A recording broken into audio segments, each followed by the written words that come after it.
What's going on, sir? How you doing? Hey, Jason. Good to meet you. Good to talk to you. Doing Yeah, well. How about you? doing pretty well. Dude, I've been trying out your Facebook group scraper thing and it's intriguing. Very intriguing. Yeah. One question I had on that. So I had it scraping just testing it out like underhand lowballing it trying to make like some super easy ones. Mhm. So I put it in Jonathan's group just looking for like chat GPT stuff. When it scrapes, where does the scraped info go? So, yeah, I don't really have anything doing that. And so, to be honest, I don't really know because I just had Claude Code build it for me. Okay. I really should look into that or, yeah, because I've wondered, I would find that useful as well to, get that information somewhere. So, yeah, I don't Right. know if it doesn't save it or what it necessarily does with it. Okay. So then with it being a group monitor and like Facebook keyword alerts, like what value am I getting out of this? Because I guess I went into this thinking like it would look for keywords and then just pop it up, be like, hey, here's a comment or here's a post that someone put with this keyword in it. Yeah, And so that's what it's like supposed to do. okay, maybe I didn't run it or like set it up the right way because I've got it. Actually, hang on a sec here. Let me just share my screen real quick. Sure. Let's see. So I'm like, I definitely want to talk about this on the podcast too, so people check it out. But like, okay, can you see I've got Yep. the Yep. extension pulled up? Okay, so like let's just take these out altogether. So I save those. Jonathan's group. Save that. So if I scan now, I got It a should tab definitely that have something. Right. yeah, I got a tab that pops up. hmm Yep, and clearly it's going through doing its thing. hmm But then from here, what's happened is that it just closes the tab down, and then either I've missed something or just nothing happens. Yeah, and like I said, I'm by no means a programmer, but what's Yep, supposed to all good. happen is that yeah, if it finds that keyword, it Mhm. should pop up a notification that that it was mentioned. And then you should be Okay. able to click on that. You should be able to click on that notification and it should take you to that post. Interesting. All right, so maybe and it's entirely possible. Maybe it's just no one has talked about ChatGPT recently. So let's Which sounds try, surprising for that group. right? Okay, Now, just because I saw it in another post, I'm just gonna try my business partner Eve and just see if that pops up because I know that popped up in one of the there you go. things. So one thing it might be, possibly, just because that's such a big group, it might have so many people talking in it, it Mhm. will only go back so far. I think it does like 8 scrolls to go back in posts. I don't necessarily know how many posts that Okay. is. So I wonder if maybe that's the issue that just so many people are talking about so many different things. Maybe in Mhm. that group of time, that window of time, it doesn't necessarily find something. So that could Right. be another, that would certainly be worth figuring out how to improve that to make that better.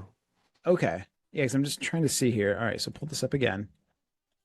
All right, so again, in one of the posts that I know that it showed up, it mentions business partner. Let's just put her full name. Maybe that's what it is. Save. Try this again. Yeah, so there's the mention of her name. Let's just see if it pulls it up Okay. now.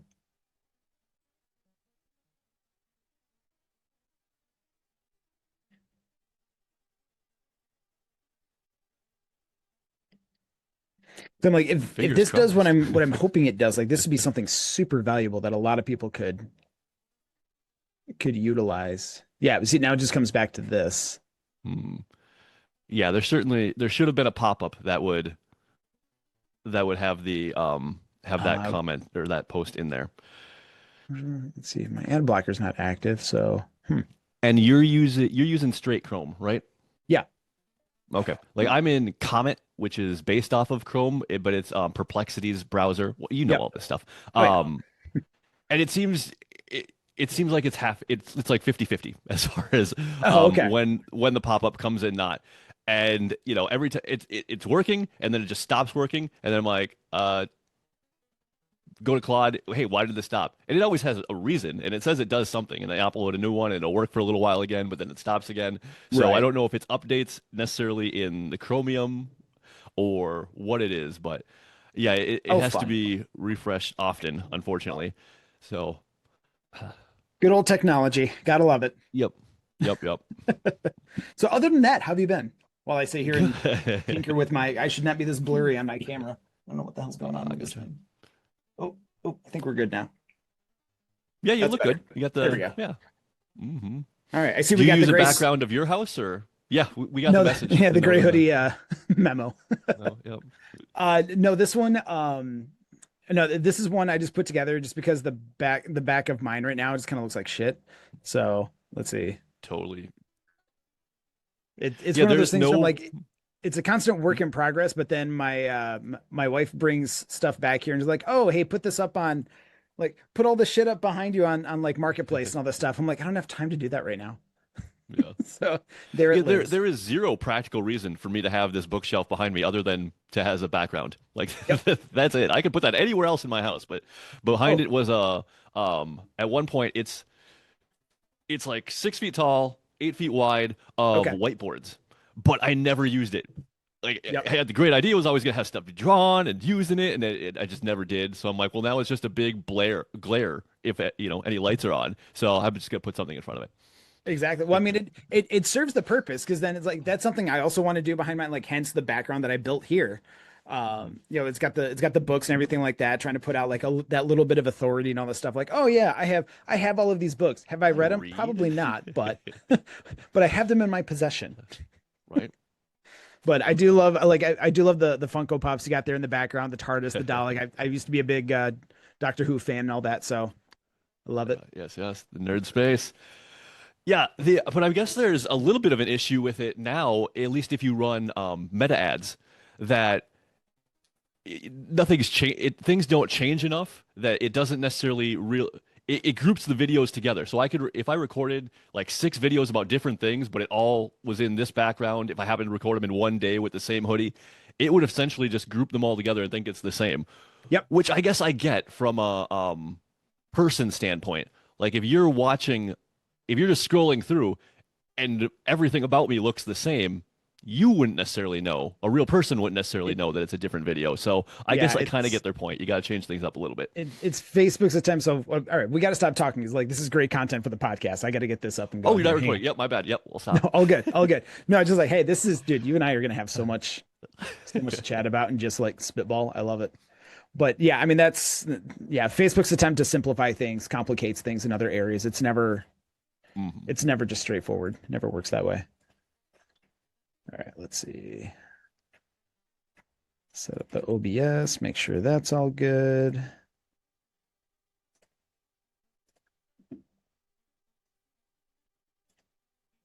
There we go.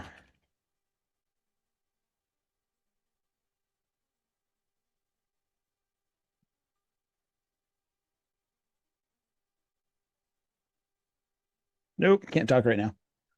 Of course, the client's going to call me right in the middle. Like, sad part, they know Always, I do this too. They're like, "What always. the fuck, dude?" I am just waiting for my kids to text me, I'm sick or something. Come get me from school. Right? It's gonna happen. That's when it always It's happens. it inevitably happens. How old are your kids? One's in middle school, one's in high school. Oh, okay. Yeah, Oh, nice. Yeah, I'm on 12 the and younger side. 15. You know. Mine's 6 and 7, so kindergarten and first grade. You don't have the gray yet. Well, That's why so mine are sold. first off, it helps that I can't grow facial hair. So I tried once, and my wife made I tried to do no shave November once years ago. My wife and I first started dating, and then she made me swear to never do it again. Something about looking like a pedophile and stuff like that. She's like, nope, just don't do it. Just don't do it. Funny. And yeah, I'll after we're done, I'll throw up the picture and all that stuff. But there's a picture of it where just it looks bad. It does not look good. But it's like it's a blessing and a curse because it makes me look younger than I am. Like I'm 40. I turn 41 next month. Um, but a lot of people they think I'm more like 25, 30, and then they don't take me seriously. Oh well. Just got to be your expertise. Just got to talk about it a lot. Exactly. Exactly. Wow them with my knowledge, which to Yeah. some scares people. All right. So I'm just hitting live here. We're just gonna go into it. So first off, let's just do a quick intro. So first off, James, thank you so much for being on here and taking the time. I mean, we just connected what a couple of weeks ago. Yeah, not long. So thank you. I appreciate being here. It'll be fun. Yeah, pretty much. And that, well, first off, we found out that we have a mutual connection. We have several mutual connections, but one that really stood out is Frankie Finn, which if anyone knows Frankie, first off, I'm sorry.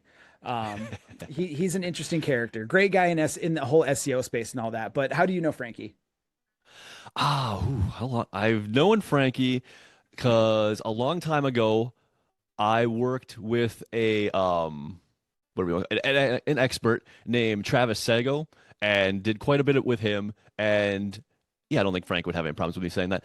Frankie was part of his mastermind. Okay. And so got to know Frankie through that and followed him through there. And yeah, when I started getting into payment processing, agencies was one of my early target clients. And so it made sense that I hung out more in his group and helped out in there and talked to his people some more. And yeah, just grew a relationship with him even more. That's awesome. Nice. Yeah, he's a So, fun guy. He's so hilarious. yeah, so you never know quite what he's going to say until he says it. It's he's definitely a good guy to know. Mhm. So right before we went live, I mean, James and I, we just started connecting right away and just started talking and everything. He has a really cool Chrome extension that I want to talk about soon. He's really into payment processing, which for businesses and entrepreneurs is something that everyone's always looking to get in front of because, well, let's just face it, Stripe sucks. Um, it feels like a necessary evil right now. Like there's any way around it. That's exactly There's what it is. Oh, yeah. But at the same time, we're also nerding out a little bit because we talked about like our backgrounds and how like mine's a virtual background because I showed James, but there's a whole clusterfuck of stuff behind me because I need to put it up on Marketplace. So, but James has got his awesome stack of books back there. I'm like, if I had my books and all that stuff, I'd be like, here's all the books that I have. I've maybe read half of them and that's probably being generous, but I'm also noticing the Doctor Who stuff behind him and everything. So we had a little nerd out moment, and then we realized, hey, we're part of the gray hoodie memo. We got that as well, and that's the and then from there Midwest, we jumped right into Facebook and Andromeda. right? As a conversation naturally flows. Absolutely, going from like five different topics in 2 minutes. But yeah, so for anyone wondering if you've ever heard of the term Andromeda from Facebook and Meta, it's something that came out with about what 4 or 6 months ago ish, something like that, as a ways to simplify the advertising and content process for people, but and also in the same time also makes it a little bit more difficult if you don't understand the nuances of it. So James, I know you were talking about that before. I'm like, hold on, this is perfect for the live stream, so we gotta we gotta stop this For right sure. now. But I'm gonna let you continue that thought now that we're Yeah. back on track here. Perfect. So, yeah, the basic idea was, well, I'm sure your people know this. When AI came out, people started making tons of images with it and just throwing them into Facebook ads to see which one worked, caused a whole bunch of headaches for Meta and their ads platform. So they created Andromeda. And now, basically, yeah, that's the reason that it was created. And now what happens, at least in video ads, is that of course, a lot of us have setups like this. Even if you watch like Hermosi's old videos, right? He was always in Yep. that room forever. It always looked the same. Even if the content was different, it looked like he was in the same place. And that's the issue that me and Jason were talking about is that if from Andromeda's standpoint, because if think of yourself just scrolling through your feed, right? If you see a video of the same person twice and the background's the same, and maybe they recorded them the same day and they have the same hoodie on or something like that, you're just going to scroll past it because they look the same. So Yeah, you're you going make the to just assumption. naturally make the assumption that it's the same content, but even if it's not. And so that's the issue with Andromeda's new update is if I record a bunch of episodes in the same background with the same hoodie on, even if the content is different, if I'm talking about different things to different people, they kind of get grouped in the same. So that's one of the nuances is you gotta change your shirt, maybe adjust your camera angle, Yep. those kinds of physical things, which can be and cannot be convenient at times, right? If you want to just get out a bunch of stuff. Yeah, you want to talk about convenience? I'm going to show you this right now. So I'm trying to get myself in the habit of batching my content. So like once a day or once a week, getting together and just putting on the different outfits, trying different angles and all that stuff. I literally have right next to me.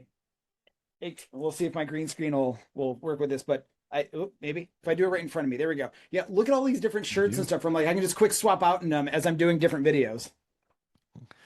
So what's funny about that is I don't know how long you've been, if you've, maybe your audience has been in the webinar space.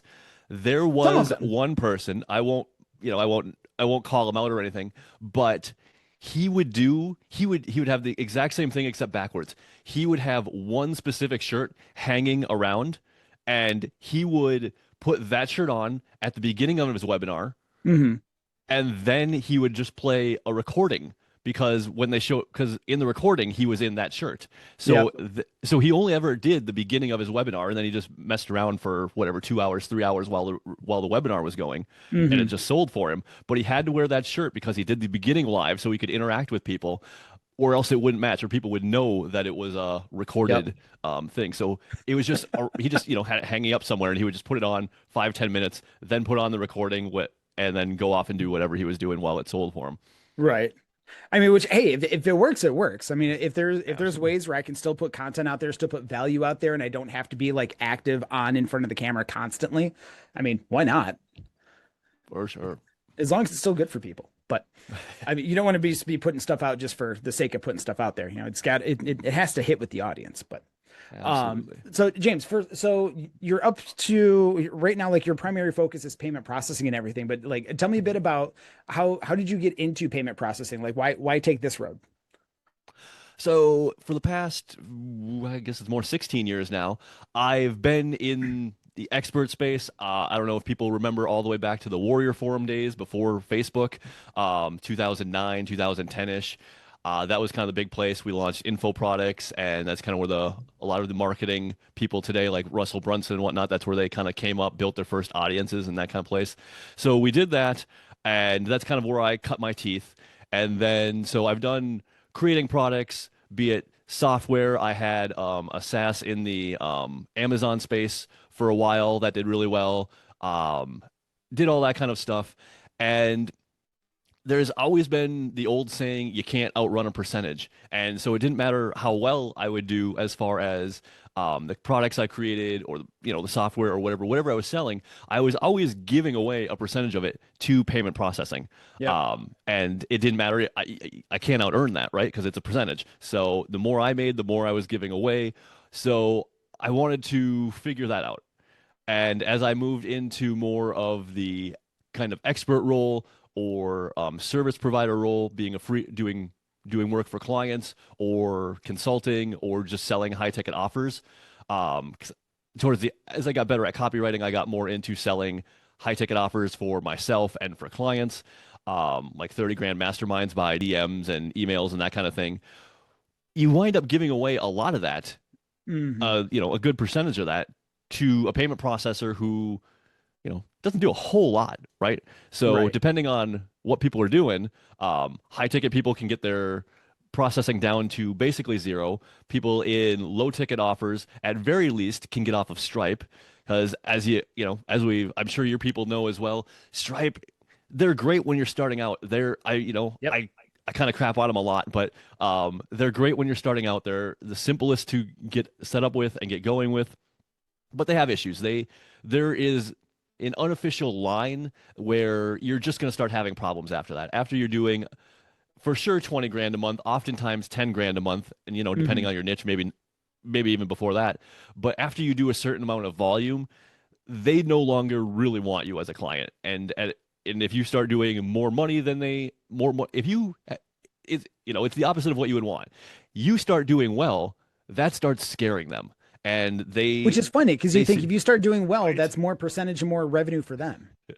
Exactly. Logically, That's logic would say that. that's how you would think. That's how you would think. But we're talking about kind of the banker's mindset, right? Where they're looking Hmm. specifically at risk. They would rather have and I'm just making up a number, but they would rather have 1 million accounts doing 5,000 a month than 5,000 accounts doing 10, 20, 40, 50, 100 grand a month, Yep. They because want those quantity. are more risky, right? Because then we're talking about sell and they just don't necessarily think about our model a lot. They were built way back when in the early internet for e-com shops, Yep. some places that have products that are low cost, and it's super easy to verify if somebody got it or not, right? Like an e-com product, there's tracking, there's a physical product that was mailed somewhere. It's easy to say, yes, I got this. No, I didn't. If somebody's an expert and they're doing coaching, there's a lot of leeway because there's nothing really physical, right? That transformation that we sell, it's you know, it's not tangible. It's certainly easy to say, if I come to you and say I'm sure you had this issue with your agency, Jason, that if you say I'm gonna get you leads, Yep. they sign up for that, but then later charge back, they could say, well, the leads weren't good. Well, what are we qualifying a lead now? And there's Right. just lots of What's the leeway. definition of that? Yeah. Right, right. Is a lead that is a sale, or is a lead someone that comes into my pipeline? Lots of leeway that if you're not very specific about your verbiage, puts you in a gray area that they really don't like. Hmm. So that's a long way to say that yeah, Stripe is great when you're starting out, but once you get to a certain volume, or depending on the business area you're in, you probably want to get off of there as quickly as possible to someone who takes the time to get to know, who knows your business beforehand. Because that's the thing about Stripe, right? They don't look at you, they don't look at your business because they have so many until something happens, until a flag goes off in their system. Then they look at you. Yeah. Then they're Until like, you show oh, up on well, their we did, radar. yeah. And then they're often like, oh, well, we don't necessarily want your business anyway. And that's when the Yep. freezes happen. They just shut you down. I'm sure your people are familiar with Scott Olford, who is big in the digital online business coaching space. Great guy, salt of the earth. Like, he is the ideal representation of this market in a lot of ways, or who we want it to be. He's not scammy. Hmm. He doesn't make any issues at all. But out of the blue, on a launch, Stripe was just like, nope, we're shutting you down. On a launch day, they refunded, I think it was 600 customers immediately, just gave them their money back Oh. without asking him, tens of thousands in revenue. And then they went back and said, you know what, we're actually going to refund everybody in the last 60 days. You just don't have an option. We're refunding that money out of your account. Whoa. Yeah. And it got worse. They apparently then locked him out of his account because of all this. So they locked him out of his account, but he still had recurring billing going, but he Right. couldn't like fulfill, right? So people started refunding and started doing chargebacks. And then Stripe Oh my essentially took that as gosh. confirmation. Oh, well, these people are refunding now, and they're charging back, even though you can't do anything. So Yep. that verifies what we're saying. We're going to hold your money. This happened at the beginning of January. They said they were holding his money until July, or no, June. I'm sorry, but 6 months. Six Still. months, all your money that's in your account, it now cannot be touched. I don't know a lot of businesses that could last a month, 3 months Mm-mm. of not of their cash flow just being turned off like that. Luckily No, he no is. one's gonna Luckily have that he type like saved up. Like, yeah, I have a 6 month emergency exactly. fund for my business. No one does that. Right. Exactly. And especially on this circumstance. Like nobody thinks ahead of time, I'm going to put aside 6 months of income just in case Stripe holds my money. Right. Right? It's like, So, no, yeah. Stripe is supposed to So get be out here there. to help me out. I invoice someone, they collect the money, and then they take out their 3 to 3.5%, and they give me the rest. That's how it should be. Should. Keyword there. Exactly. Yeah, exactly. So yeah, so that's kind of my two big things. Help people get off Stripe, and if you're selling high ticket, get rid of the fees to help you put that money back in your business.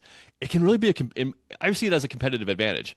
If Mhm. you are in the same niche as everyone else, and you suddenly have like if you're doing 20 grand a month, that's an extra 7 grand a year in fees that you're paying just in processing. If you can Yep. put that extra 7 grand back into ads, that's 7 grand your competitors aren't putting into ads. That is getting you market share, eyeballs that they're not doing, and over time, that's going to compound to a lot. Oh, that's Or gonna VA, snowball or so fast. yeah, Oh gosh, you could use it in ads, in VAs, wherever you need. Yeah, as a guy who does ads, I'm like, I could do so much damage with with an extra 7 grand in ad budget. right. So much. So that's my That's whole spiel. Yeah, so that's yeah. why I got into payment processing. Yeah, I mean, which is so cool because you think on both sides of it, it takes a lot of the headache out of it. One, like on the entrepreneur side, as you've been talking about, there's no worry of, am I not going to see my money for 6 months because no one's got time for that.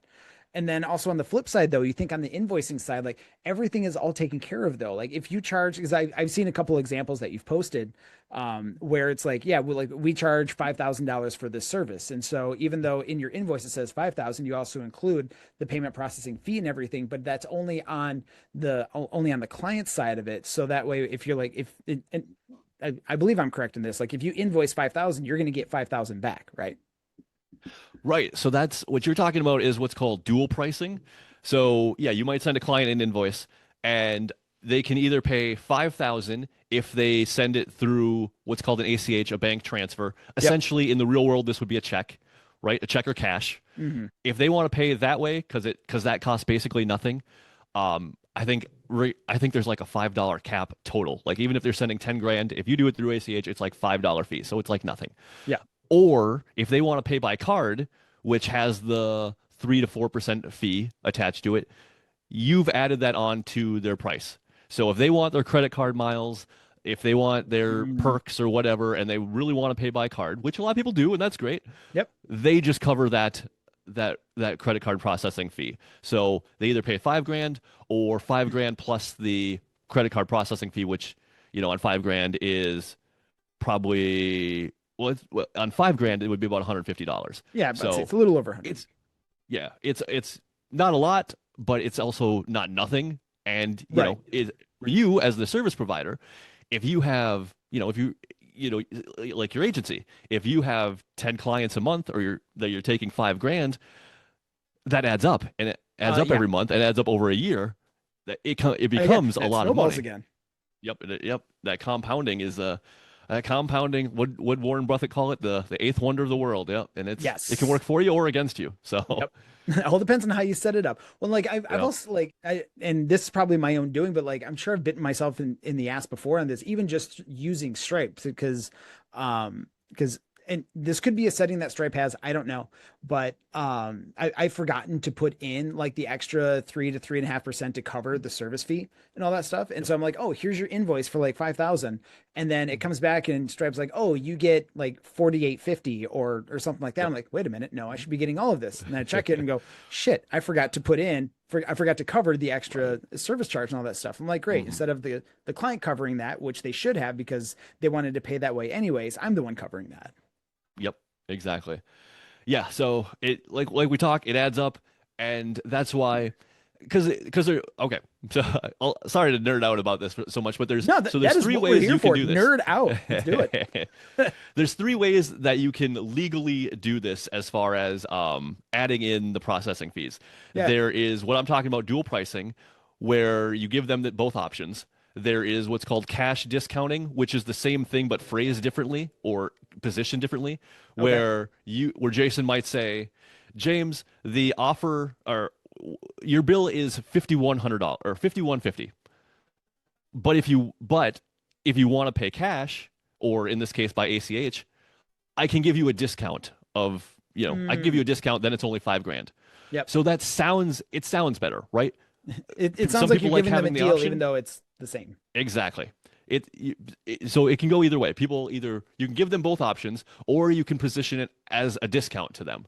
Yep. Hey, it's the full fee, or I can give you a discount. So those are the ways Save people like. $150 if you pay by ACH. Exactly. Yep. And people like that.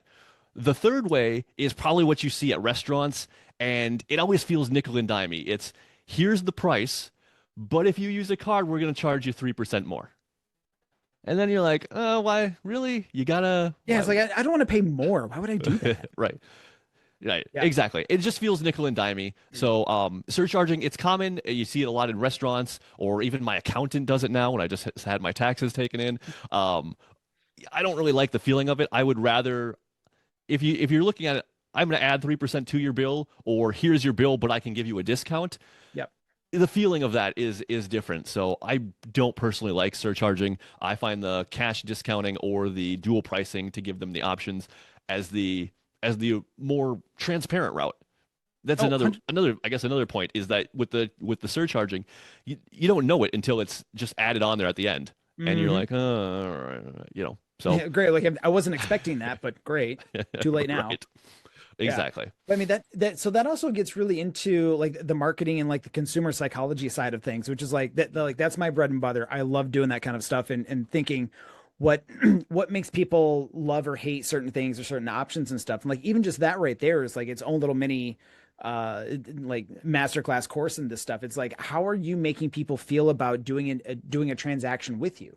Are you saying, "Oh, hey, I'm going to add 3% more." Who's going to be happy about you adding more to their bill, to their expected bill, as opposed to saying, hey, your bill is this much, 5150, but if you pay by cash, I'll give you a 3% discount or I'll Mhm. knock off $150. I mean, typically the bigger number wins. So if it were me, I'd say, Right. hey, pay by cash, Knock pay off by 100. ACH, and I'll save you, we'll knock $150 off. Because then they start Yeah, thinking it's not because it's a lot harder to think in percentages as opposed to just for sure. $150. Because like $150 to someone like me could be like, that's a really good date night for me and my wife. So of course I want to save that. Exactly. And then I think to Mhm. myself, okay, great. Like this is a free date kind of thing, like husband math, if they want to call Yep. it that, something like that, Yep. even though it's not, but that's the frame of mind that it's in. And it's not that you're misleading them, but you're framing it in a way of like, I'm trying to do you a favor rather than I'm trying to charge you more. Right. Even though Because the they're already numbers don't going in change. knowing the 5150, right? They're already Yeah. expecting to pay 5150. So then the idea that,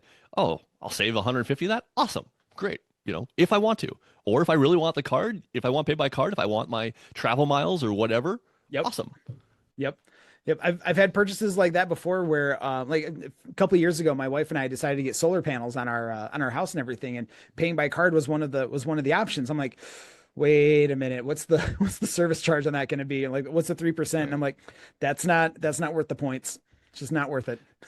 Yep. So Yeah. we Yeah, it went a totally different depends route on on the that. situation. Maybe if it's a business card, if you travel a lot, or what it is. But yeah, I think people should have the option. It shouldn't just be tagged on at the end. Make it transparent that you're gonna do it. That's how it's gonna be. So yeah, so that's why I got into all this stuff, and that's how the three different types of charging works for that.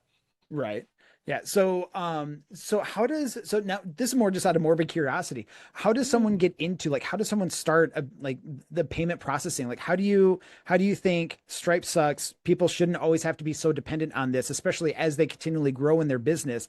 I want to start charging, not charging, but I want to start offering this service to help them get off of Stripe and do this. Like how do you put that together? Yeah, I guess that's an interesting question. Yeah, it was just kind of like for in general, how does somebody get into this industry, Yeah, or yeah. like So I'm just curious. sure. Like, what made you say I don't like what Stripe is offering and stuff? I want to offer my own thing. How do you get down that road? I mean, it's been around forever, so there is different people who this has been very it's a common industry more offline when you go into brick and mortar, you go into restaurants and whatever. They all Mhm. have different physical POS point of sale systems. Yep. So the industry has been around for a long, long time. So it's getting into it normally isn't too much of an issue. There's all kinds of different people who have different solutions.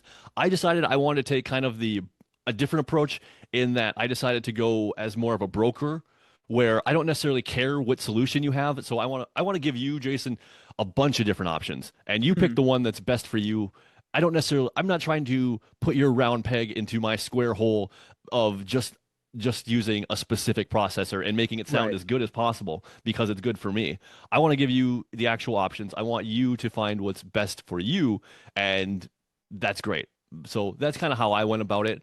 And there's a few different people who do that, or I shouldn't say people, different companies who will approach it as a brokerage, but most of them are looking at I sell this one thing and I'm going to make everybody fit into that one thing. Right. So I didn't necessarily want to take that route to it, right?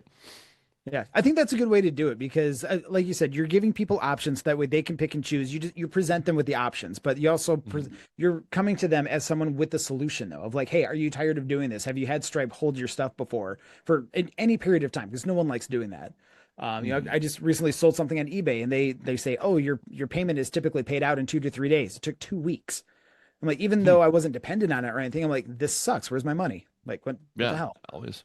That kind of stuff. And the bigger you But get with employees or anything else, that turnover is super important. If you gotta mhm. pay people, they don't care. Your employees don't care if you're, if why they can't get paid. They just want to get paid. You know, Right. they don't want to hear about Exactly. that. Actually here, oh, so good friend of mine, Jax. Hey Jax, thanks for watching. She came up with a couple comments here that I and a question right for you here. So Yeah, first let's she hear it. said, talk about Stripe. They know who their ideal client is. I'll give them that. The legal implications grow with larger companies, so more possibilities of lawsuits. Hmm. And she would definitely know. She's in the whole real estate space, so she Hmm. she knows her ways around that. The question that she had is, do they? And I'm assuming they as in you. Do they connect with Replit so I can process through that for a micro SaaS? I hate both PayPal and Stripe. So Replit, you know more about that world. I use Claude Code. Replit is the she's referring to the platform for building apps. I I'm believe so. assuming. Yes. Yeah. Like, Yeah. yeah. No, Yeah. If you'll you have want to to tell like me because vibe I code some haven't looked. apps or Right. You'll have to tell me because I haven't looked into this. Do they have a way to sell directly through their platform, or is she like she makes it in Replit, but then uses ClickFunnels or Go High Level or something like that to actually sell it and deliver it. That would make a big difference. Mhm. But I think the answer to the question is there's normally a gateway in between. A gateway to make that simple that would be a normal. So So if they did, so like Mhm. I know for a fact that Jax uses high level. Okay, So if they built an app or a micro SaaS in Replit and then it would that just require them to do the processing and stuff through high level? Just like send them to a landing exactly. page in high level? Yep, yep. So that's what it Okay. would do. It would connect in what she's talking about. Yeah, she would just connect it to high level. High level is good with pretty much most companies. We can set Mhm. you up a gateway that'll work with it. That's super easy. And then yes, you can take payments that way to sell your app, be it through Replit or however you do it. Okay. Let's see. She just commented again. I built a micro SaaS through Replit. I used Replit to connect Stripe in. I did it through API key, I believe, is what she said. Okay, that is Replit's fairly new to me. Um, so I haven't looked into what their connections are, but that is a great one. I will look into that and find out who they connect with. Because yeah, more than likely, the answer is yes. They Mm. generally are going to work with places like Authorize.net or NMI or a few of the other big gateways that will hook up into them, which is exactly what Go High Level or ClickFunnels and that kind of thing do. Is there's just this middleman kind of software routing thing called a gateway, Yep. excuse me, and they all kind of hook up into those few big ones, and then you can do it however you'd like. Yeah. Nice. Cool. I mean, well, it's always nice to know that you've got options, but Hmm. yeah, I think it's going to get especially interesting in, I mean, in the day and age of AI and everything now, where like people can start vibe coding everything, whether it be websites, apps, and all that stuff, and how you can still get paid for it. Obviously, they're like, there's some, I don't know if you want to call them workarounds and stuff, but like you're directing people from, if you're selling the app or the service or whatever, going through somewhere like ClickFunnels or High Level, where at least that gateway's established, that they've got the history and things like that. Hmm. Um, but to be able to sell something like within the app itself, I think is kind of where society and the whole AI place is going to be heading in that direction. At least it feels That's that way. I don't disagree with you. Um, is it something that we want? Is necessarily another question. Yeah, So that's a good so question. the way that it sounds like if like so Go High Level or I should say ClickFunnels now has their own processing. It sounds like I haven't looked into Replit. They have their own. Because of that, if they don't allow third-party integrations, they get to determine how much they take of your money, right? So if you go Ooh, yep. directly through Replit, if they want to charge 5%, if they want to take 10%, there's nothing you can do about it. It's their So platform. Yeah.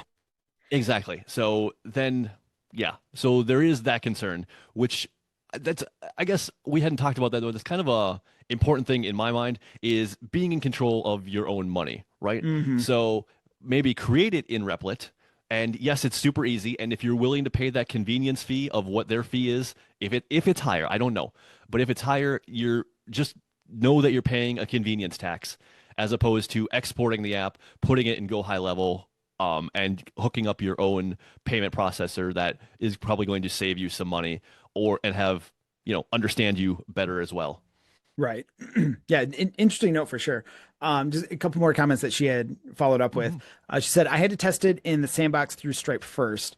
And then she also said, it's ease of use, so you're not having to have extra platforms, which I Yep. understand. Extra steps, extra friction, Hmm. understandable.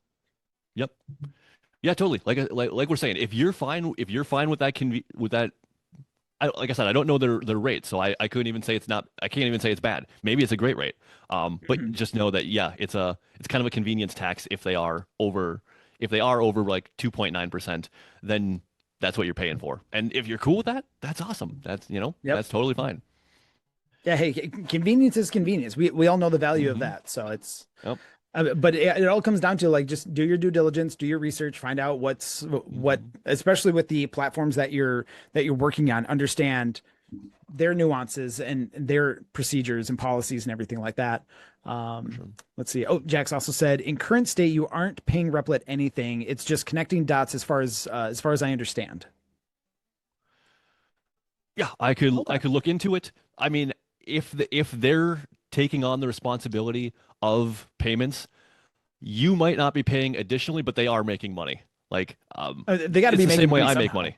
Yeah, it's the Yeah. same way I make money is that there's a little bit of spread in between in the whatever that's being paid, that 2.9%, there's a little bit of spread between what you're paying in that 2.9%, maybe 50 basis points or something is going to Replit. Yep. So you are paying them something, but or else they wouldn't take on the responsibility. How much that is, I have no idea in their case. I'm just spitballing here. Hmm. Is there for any company that would do that? Is there an easy, or maybe easy is not the best word, but is there a way to find out where that would be? Would that be in like a terms and conditions or privacy policy? And anything like, is there some kind of fine print where they might legally have to disclose that? Disclose what exactly? Oh, Like just how how much much? they're taking. Oh no, no, no. Oh, They okay. don't need to. They're yeah. Oh, They have to interesting. tell you how I much it didn't is know. total. They don't have to, that would be like as an agency you having to disclose how much of what you're charging is profit. In the US at least, that's not they're not going to ask Understandable. you to do Okay. that. Yeah. Yep. I get it. Yeah, Jack says, "Oh, Hmm. interesting. Good to know." Yeah, see, that's why we do this. That's why I like asking these questions and stuff. And sometimes we Hmm. know, sometimes we don't, and that's okay. I mean, this isn't a live stream that's meant to be like we're gonna have all of the answers. If we're gonna figure it out, I mean, screw it. Let's figure it out. So, I like it. uh, let's see what. All right. So what else can we talk? All right. So we talked a lot about payment processing, which is well. All right. So next off, let's close this loop here. If someone All right. wanted to do payment processing through you, how would they do that? Well, just get a hold of me. You can find me on Facebook. I'm meetjames.net is my main website, but DM me, email me, james@meetjames.net. And yeah, we can talk about, I've, I've always been of the opinion that it's very industry specific. It's very what you're doing specific. To an extent, that's true, but I'm now setting up a relationship with a different company that is going to be a flat rate. People just like it. They like knowing upfront. So I'm setting up something that's going to, I guess I'll say it anyway. Hell, it's going to be 2.9% plus 25 cents, basically the same as Stripe, slightly cheaper. But the reason that it's beneficial is that I become your point of contact. You don't have to call an 800 number, talk to some 20 something who doesn't know your business, has never run a business, but Mm. somehow is in charge of deciding if you're going to keep your money and not. So I become the point of You contact. can understand what they're I saying as well. Yeah, exactly. Right. And we, of course, any other payment processor, it's a headache, but they do the underwriting up front. They get to know your business. They ask you for documents and things like that. It sucks. Everybody hates it. They hate doing that up front, but that's the reason that accounts don't get frozen afterwards. Hmm. Right? The reason for Stripe freezes is because they don't know you. They're just like, oh, all of a sudden a lot of money. Okay, we got to hold that a minute and see who you are. Right. Oh, Yeah. maybe we don't Validate the want you as a funds, customer. all that stuff. Right. Yep. All that kind of stuff. So yeah, if you want to get a hold of me, meetjames.net, payment James on Instagram or Facebook, James Foster. I think it's James Foster.2 or James.Foster2 or something like that. Yeah, and you can find me there. I'll give you all the information if you want to put it in the video or anything like that, Yeah, or for in the sure. Yeah, let description. me I know so mean, I can put it in the in the comments of the live feed and all that stuff, and we'll put that there. Larry, so let's shift gears a little bit. Let's just go. yeah, We're just gonna start just like shooting the shit and all that stuff. So we've got yeah. summer coming up. What kind of plans you got coming up this summer? What are you looking forward to doing most? Family wise, 'cause I got a couple kids and married and whatnot. The big trip I think is probably going to be 4th of July. I'm in Minnesota, so we're going to go to the Wisconsin Dells, spend some time out there. They have, for those who aren't familiar with the area, it's probably the biggest water park area in the world. There's just all Mhm. kinds of them all over the place. So there's hotels, camping, all that kind of stuff, and it's a lot of good time. Yep. What about you, man? I've got a lot of family in Minnesota. A lot of my Oh, extended okay, family comes from there. Twin Cities, also up north, Brainerd, Crosby, a gotcha. lot of that area. And so my grandpa had just recently turned 100 in January. So we Oh, drove. So I'm in Grand Rapids, congrats. Michigan. So we drove from Grand Rapids all the way to St. Paul. So yeah, Wisconsin Dells. I didn't know what Wisconsin Dells was. Well, like we kept seeing Wisconsin Dells. I'm like, is this a brand name or something? Or but yeah, you see all of the water parks. Like we passed at least four Mhm. or five like major water parks on the highway in about a 3 hour span. We're like, holy crap, there's so much. Mhm. Yeah, there's a ton. There's so And much. to get super nerdy and local, we like Yes. going to a place called House on the Rock, which is about 45 minutes away. If you're Mm. not familiar, look that up. It is just this, from what I understand, it was just some weird guy who had some money and got into collecting stuff and just made it a huge walkthrough tourist trappy kind of stuff. But he's got suits, a dozen suits of armor from the Middle Ages. Um, 500 sets of dueling pistols, the world's largest indoor carousels that don't have horses. That's a big thing. There's no horses on these carousels. It's all kinds of weird. Interesting. It's weird. It's cool, and we just like going to it. I'm So intrigued. yeah. Like I would just want to see that. Like 500 sets of dueling pistols. I don't know if that's the exact number, but there's a I know, ton but of still, them. like Like it's a a wall. lot, Yeah, it's a ton of them. a Yeah. lot. For what, Yeah. just random collections of things like that, and it's entertaining.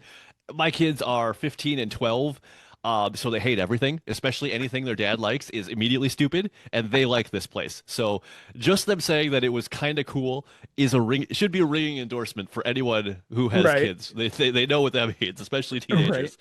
Um, If you got yeah, tweens or man. teens, check it out. um, but yeah, I wonder. We had talked beforehand, and one of the things we were talking about was this Chrome extension that I created, and you were kind of wondering like, why are you giving it away? And I was like, Mhm. my whole evil scheme behind this is just to have conversations with people Yep. and get to know more of the people on my friends list. I don't know if you wanted to talk about that, or if you've done anything more like that, or if you've been working on putting anything out there like that yourself. I've got some ideas in mind. They're not quite ready yet, but they're Mhm. slowly. When I have free time is when I get to work on them, which is it's always few and far between. But yeah, so James was I forgot where I saw you, if that was in Jonathan's. It might have been in Jonathan's group or something like that. But Probably Frankie's. I bet Frankie's. or it might have been Frankie's. Yeah, it's either Frankie or Jonathan, one of those two. Um, yeah, he's just sitting there. He's doing the age old thing, which I tell people all the time. If you really want to find yourself established, or if you're launching a new product, a new offer, service, whatever, give away some value first, generate some trust, let people know that you're here to give them stuff and not just sell them stuff. Because you look at excuse me, you look at most business owners, especially entrepreneurs and startups and everything, it's always a look at what I have. If you're interested in this kind of thing, please consider me. But it always gets lost in the noise because that's what 90% of other competitors are saying.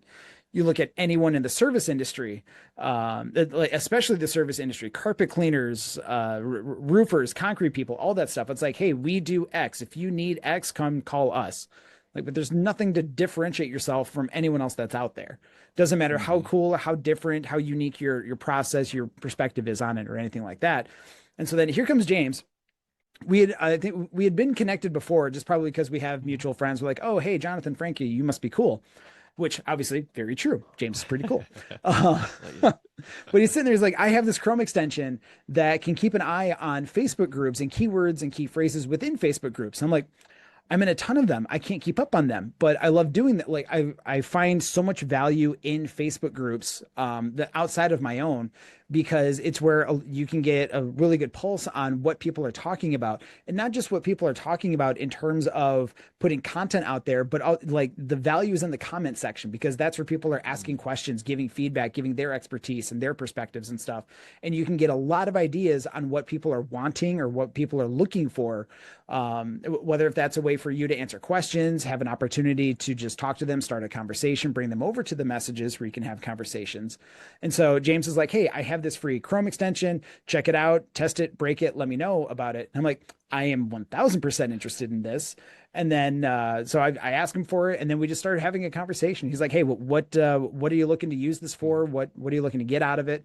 And now we're here. Right. And so the Yeah. funny thing about it is I created just to scratch my own itch. I was using it myself, and then I put up it was a 4 line post. Three of the lines was actually the whole point of the post was actually to inspire people to go into Claude Code and make their own thing. Yep. One line was actually what it did. And even though the whole point of the post was to say, hey, go try Claude Code. It's way easier than you think, and it actually works. Because I tried these different things 6 months, a year ago, and it would get you like 80% of the way there, but they never really quite worked. Yep. So I was very excited about this, and so I was like, hey, go try this. But in the comments of that post, everyone was like, well, can I have that thing? Hmm. I like, I mean, I wanted you to just go make it yourself. It's super easy, but sure, why not? And then a few days later, yeah, I put up or yeah, maybe it was the next day. I put up a post like, "Do you just want this thing?" And Yep. that's I think where you probably saw it. But yeah, I was trying to get scratch your own itch, and sometimes it'll surprise you that people actually want that thing. Hmm. But yeah, so I was telling people to go try it and make it themselves or make anything themselves, and they just decided turned out they wanted the thing. So as much as people are talking about AI is going to take so many jobs and things like this, I'm sure it will. But people are always going to be people. Yep. As it turns out, people didn't want to just go make the thing, no matter how easy this was. Like I think I even said No, in there, it took me it's like 20 minutes to make it, it but goes people that goes still. back to the whole convenience thing though. It's the whole like That's very true. why would I make it when you've already made it? That's very true. You I know, suppose that it's is like true. Yep. it could have taken you 5 minutes to make it. It doesn't matter. Just the fact that it's already done and ready to go. People are going to look at that Mhm. and go, I'd rather have that than having to go into Claude Code, figure it out for myself. Again, it doesn't matter if it only took like 2, 5, 10, 20 minutes, but that's extra friction on the consumer side of it. So like, oh, if you have this, then I would just rather have it that way. For sure. So I think it's still a good sign for the SaaS world that I mean everyone's Oh yeah. saying, oh, there's Oh not yeah. going to be a SaaS world, and maybe in 5 and 10 years that'll be true. But at least for now, people still don't want to make it themselves. You can still make it and still sell it, and people are happy to pay for it, or however you're doing it. Yep. Honestly, I think I don't think SaaS is going to go. I don't think SaaS is going anywhere.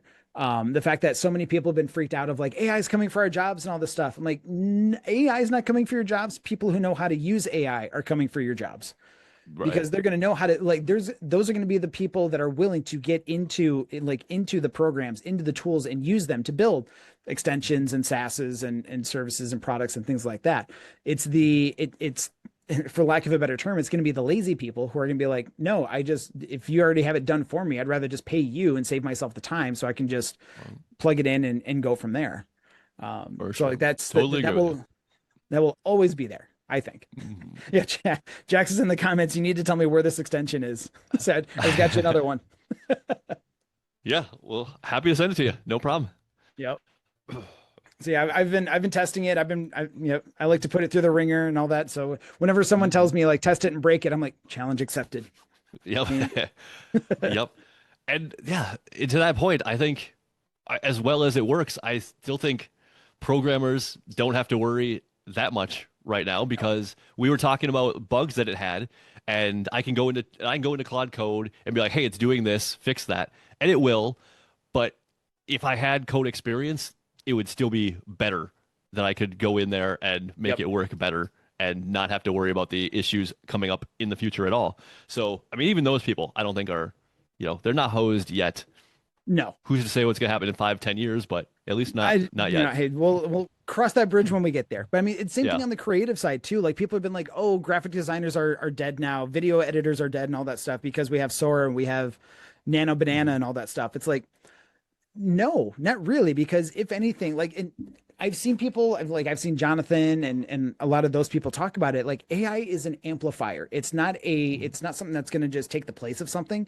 But if you're really good at something, it's going to amplify your abilities. If you suck at something, if you use AI to help learn, then yeah, that's going to help learn. That's going to help amplify your learning curve to understand it because now you can apply it, you can test it, and tweak it from there.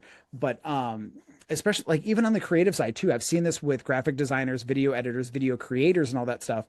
The stuff that they put out, that's when they dive into AI, whether that be Gemini, Perplexity, Claude, whatever, they're able to put their knowledge and their expertise into it. So like my business partner Eve, she comes from a Hollywood background in production. So she knows all about lighting and camera angles and storytelling and structure and everything.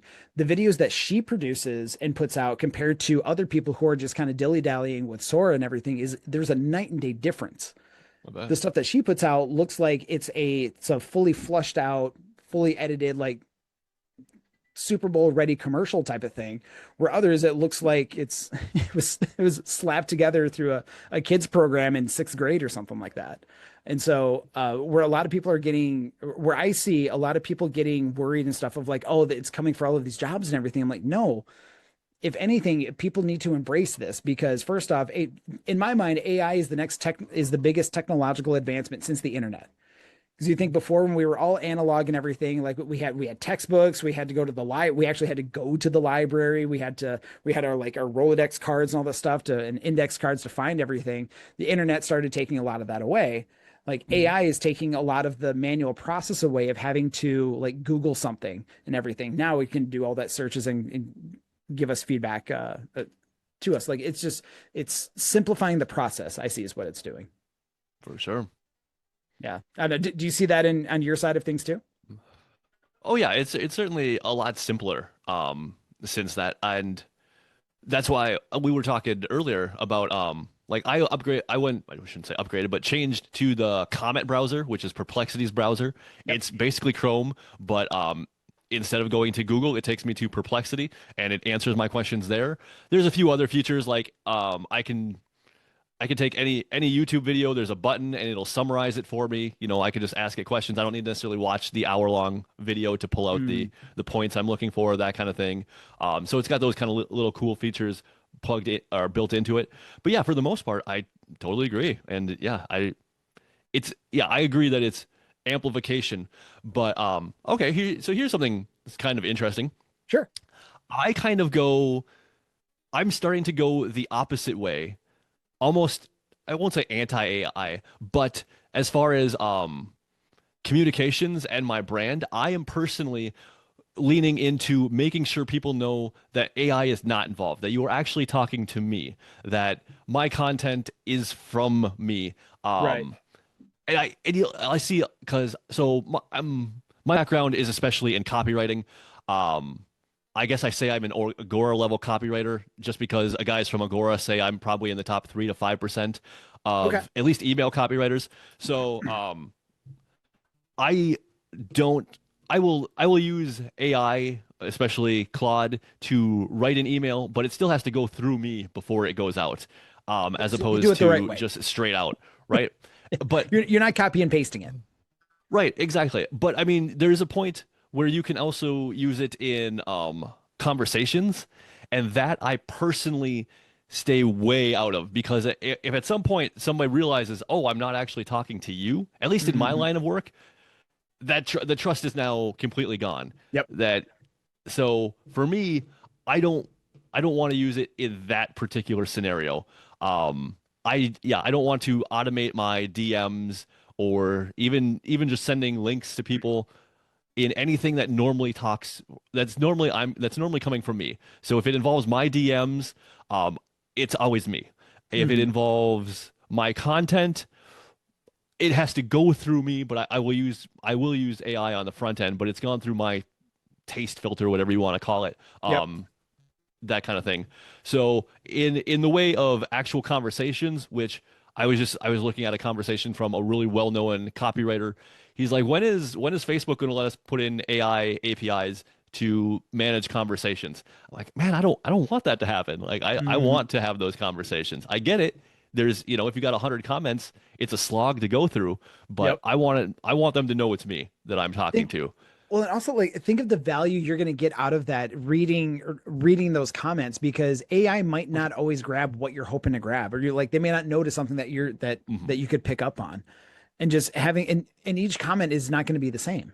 It's just not. For sure. Yep. Yeah, there's Yeah. always going to be, yeah. I totally agree. I just wanted to make the point that some people are looking forward to that, and I guess that's why ManyChat is popular. But yeah, I don't know. For me, at least in my business, I could see it. I could maybe see use cases in other businesses. I want to have that human interaction. Oh, totally. Yeah, 100%. Like I could see it still being valuable as like starting that conversation. So like take your extension for example. Like, hey, if you wanted this extension, type in like Facebook group in the comments and then someone does that and then it sends out that first one where it's like, hey, here like thank you so much for showing interest in this. Here's the extension. Here's the Google Drive link. Here's how you do everything. And then just end it with a question of like, what are you hoping to get out of this? Something like, so like it still ends with a question to keep the conversation going. But then after they respond to that, then like that's where the AI stops because then you can go in and be like, okay, I already know what question it's asking them. So whatever answer they give, then you could go in as the human and then continue that on Mhm. and keep the conversation going from there. Yeah, I could see a lot of people certainly doing that. Yeah. So it's just it's an interesting time we live in technologically because people like we're still understanding the uses of AI, how best to use AI. We have tons of influencers out there who are like, use this tool. Oh no, rip, this one just came out with a new feature. Chat GPT is dead. Use Gemini and OpenClaw's fantastic now. Oh no, never mind. Cloud Code is great. And just it's just people are constantly changing like every week. Like I've been in social media for 15 years, and like for me, that was a headache keeping up on that stuff because it seemed like every 2 to 3 months, as soon as you figured out how best to utilize the algorithm uh, to your success or to your advantage, then Facebook or Instagram or LinkedIn, whatever, would switch it up on you. Like, oh, what used to work before doesn't work anymore, or at least doesn't work as well as it used to. So now we got to figure that out. AI, it's like it's every week now. And that's just the For big ones. sure. I mean, there's still Mhm. like the whole AI tools, like the mini AI tools and all that stuff. Those are popping up. Those are a dime a dozen nowadays. Well, that's Just why we follow you, Jason, is to so we don't have to pay attention to all that. We just find out what's working, right? I mean, I try to. I mean, I'll be honest. For the most part, I've given up trying to stay on top of all of the AI news. I let the Jonathans and Mollys and Austins and all Mhm. that keep up on that stuff. So at least I try and stay in the know of what people are keeping up with. But for me, it's my focus has been more on let's help the people who are still getting into AI, like still wanting to understand how to use it appropriately for their situation, whether that be personal, professional, whatever. Just because there's so much foundational work that has to be done to really understand and how to utilize AI in a constructive way. Because a lot of people that I've talked to, they use it as just kind of like it's their version of Googling now. They'll open it up and they'll ask it a question and then that's it. It's like there's so much more that you can do with it, but it's like it's letting them know. So like a lot of my keynotes and presentations and stuff, I like to go into that whole fact. Whenever I do my presentations, I like to remind people of like what we've gone through to get to where we are today. So it's always my slide 2 or slide 3 is the old homepage of AOL. Like right after you go through all the screeching and yelling and everything, I pull that up. Yep. I'm like, all right, who can hear this image? And you Yep. can tell, and that's an easy way for me to get an idea of the demographics of my audience because anyone who's like 40 and up is going to understand that joke. Yep. All Yeah, us it's like old people. Yeah. yes, all those old farts. It's like yeah, remember back in the day when AOL was sending CDs through the mail and everything just to get us online, and now it's like somehow the internet is still not considered a utility, which I don't understand. I figured it would have been considered a utility at this point, but yay Right. government. But it's just in interesting times, and now we have AI to keep us busy, so it's all over Yeah. the We'll see if place. that becomes a utility. Yeah. Yeah, well, if the internet hasn't, I don't think AI is, or at least not anytime soon. But all right, man, we are at our hour time. That's all the time I've got. But dude, James, thank you so much for coming on, man. It's been phenomenal This talking was with you. This was super fun. Yeah, Yeah. let's do it I again. always know when it's a good conversation because the hour goes by so fast. I'm looking at the clock. I'm like, holy shit, we've only got a couple minutes left.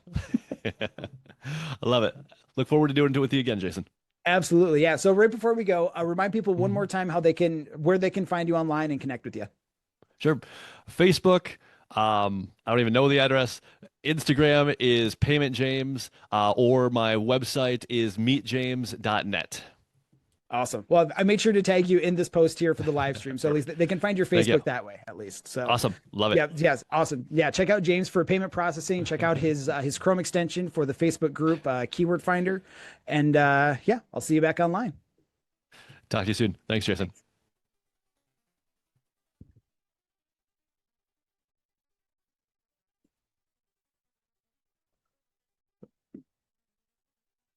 He actually left.